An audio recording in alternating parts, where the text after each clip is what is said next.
And a big development coming in from Bangladesh. The country is witnessing a period of significant political upheaval and instability. In fact, supporters of Muhammad Yunus, head of Bangladesh's interim government at the moment, announced quote-unquote March for Yunus at Dhaka's Shah Bagh on Saturday. This comes amid Yunus threatening to quit his post in the wake of Bangladesh Army Chief General Waker-Uz-Zaman's call for fresh elections. Now, posters were put up in the capital city calling on people to join this particular march. The protesters, in fact, have two key demands. Number one, keep Yunus in power for 5 years. And then the second one comes in, reforms first and elections later. Elections, whenever held, will end Yunus's term as the de facto Prime Minister of Bangladesh. Let's discuss this further. Columnist and geopolitical expert Raja Mujib joining us on the broadcast. So thank you so much for speaking to News9. A very good evening to you. It's a big word coming in. There are some internal clashes happening within the premises of Bangladesh itself. Good evening, Sakshi, and thank you for having me on your show. Yes, absolutely. Look, this was something which was quite expected in Bangladesh, because if you look over a period of few months, Yunus, popularity was taking a big hit in Bangladesh. The law and order was in shambles, and there was huge international pressure on him to conduct elections as well. Now, the Islamists, since they have come in power with the help of Yunus, at the helm of the affairs, have a solo motive of staying in power, albeit illegitimately, in Bangladesh. And the kind of pressure the army chief has built up on Yunus, this was expected that the student organizations, which usually mostly are from the Chhatra Shibir, the Jamaat-e-Islami, backed faction, are going to be standing for Yunus, and they have called in for these protests. So this was a matter of when it is going to happen. The idea behind this is very clear: to create more anarchy and chaos, and undermine the Bangladesh army authority, and to portray Yunus to stay in power for as long as they want to do. Because look, since Yunus has been in power, we have not seen any reforms happening in Bangladesh except banning of Awami League as a party.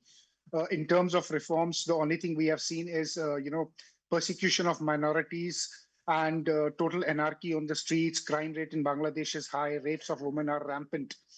So they would like to hold on to power illegitimately for as long as they want to. And for that, they are even ready to have a showdown with the Bangladeshi military on the ground as well now.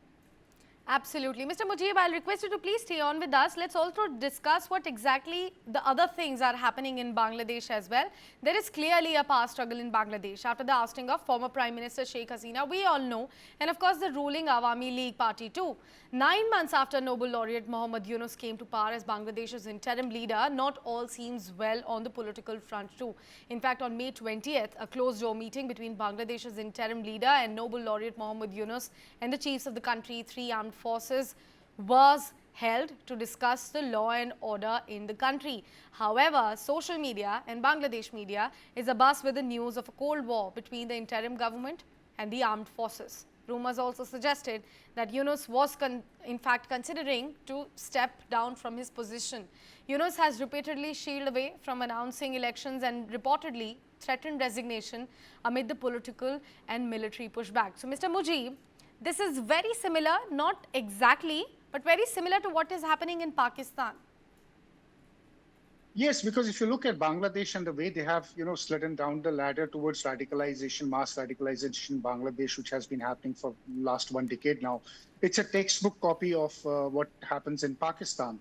So I'm not surprised that has happened. And, this whole Yunus facade of calling for resignation or, expressing his intent to resign is just nothing but playing a victimization card, which he really wants to, then garner support and create a sentiment of softness, of soft narrative among the people of Bangladesh, so they can stand behind him. We have seen the same thing happening, when Sheikh Hasina was ousted. The people were on the streets, and they wanted Yunus to be in power at that time.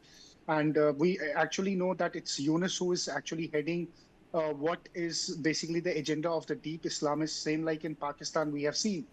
So I don't see any difference when it comes to Bangladesh or to Pakistan. Vis-a-vis the political setup which is happening in Bangladesh is very, very similar to what is happening in Pakistan, what we have seen in Pakistan in the past as well. Right. And he has been threatening with the resignation also. So what's the move forward for him? I really want to understand that what's with the threats coming in to resign from the position. I see those threats more as as a victimization, self-victimization card. I really don't think that he has any intent to resign when it comes to resign from power when it comes to Bangladesh.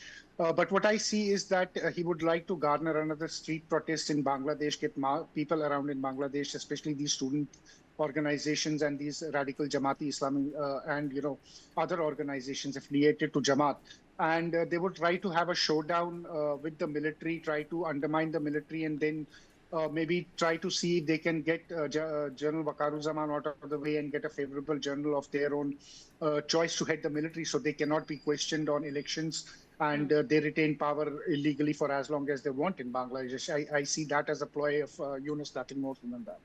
And on the other hand, the rumors of the political rift emerged from Yunus's plans to build a Rohingya corridor in Bangladesh. His plans have met with stiff opposition in his own country. Critics claim the corridor idea has been backed by the United States for geostrategic gains and is being fronted by the United Nations. They feel Yunus wants to cling onto power with the help of the United States. Bangladesh's army stand is that only an elected government with the mandate of the people can decide on issues related to the country's territorial integrity and also sovereignty. Bangladesh Army Chief Waker-Uz-Zaman issued a stern warning, referring to it as bloody corridor. Now, the corridor starting in Chattogram division was considered as a route to deliver aid to civilians in the war-torn Rakhine region of Myanmar. Mr. Mujib, your inputs on that. What do you make of it? See, that is what the American game plan has been all along, and that is why they got rid of Sheikh Hasina in the protest. In the protest we saw in Bangladesh. So, if you look at the tussle which is happening between the Americans and the Chinese when it comes to Myanmar, Rohingyas are an expandable tool which even Pakistan ISI is very interested to groom and arm them. And we have had reports from Bangladesh where they are being trained by the ISI officers in conjunction with the American backing as well, because the idea is to push a further kind of a conflict in Myanmar where they can seize land, which is called the Arakan, the Arakan state, or what the Rohingyas claim as Rakhine state. Basically, it does two things. One, it creates a trouble and gets a geopolitical hit for the Americans in Myanmar, where China and India are, I would say, largely in control. And second is also it will be putting a lot of stress on our eastern borders, especially on our northeast and in areas like Bengal. So it serves dual purpose. We know that Pakistan has almost outlived its utility when it comes to terror. We have seen terror emanating from Pakistan every now and then. But Pakistan's economic condition, given the way they are, we don't know how long they're going to survive in this terror game. So this is Plan B, where I see that both China and US would be liking to take maximum advantage from Bangladesh and turn Bangladesh into Pakistan 2.0, basically.